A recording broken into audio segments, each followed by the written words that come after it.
கோடு bill என்ற ஒரு சட்டத்தை கொண்டு வர.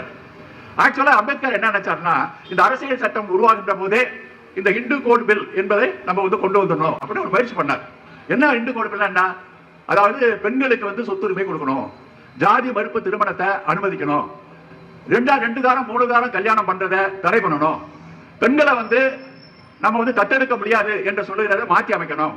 இது மாதிரியான விஷயங்களை ஒரு சீர்திருத்தம், குறிப்பா பெண்களுக்கான ஒரு சீர்திருத்தம் வைத்துதான் அந்த சட்டத்தில் கொண்டு பண்ண முயற்சி பண்ணா இது நடக்கல. சரி, அப்ப நடக்கல. சட்ட அமைச்சரா வந்துட்டோம். சட்ட அமைச்சரா வந்ததற்கு பிறகு இந்த ஒரு மசோதாவா கொண்டு வர. இது யாருக்காக கொண்டு வந்தது? தலித் மக்களுக்கு கொண்டு வரப்பட்டது இல்லை. இது சமூகத்தில் இருக்கிற அத்தனை பெண்களுக்கும் சேர்த்து கொண்டு வரப்பட்ட ஒரு சட்ட மசோதா. இது தலித் தலைவர் தலித் பெண்களுக்காக செஞ்ச விஷயத்தில் சமூகத்துக்கு பெண்களுக்கான உழைத்த பார்வையில கொண்டு வரப்பட்டதான் அந்த மசோதா.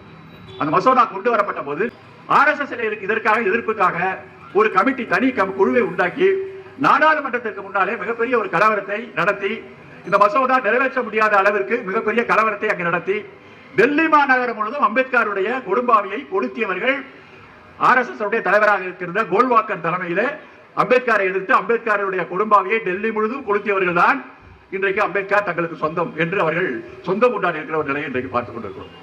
ஆனால் அதற்கு பிறகு அம்பேத்கர் தன்னுடைய சட்ட அமைச்சர் பதவியை ராஜினாமா செய்கிறார்.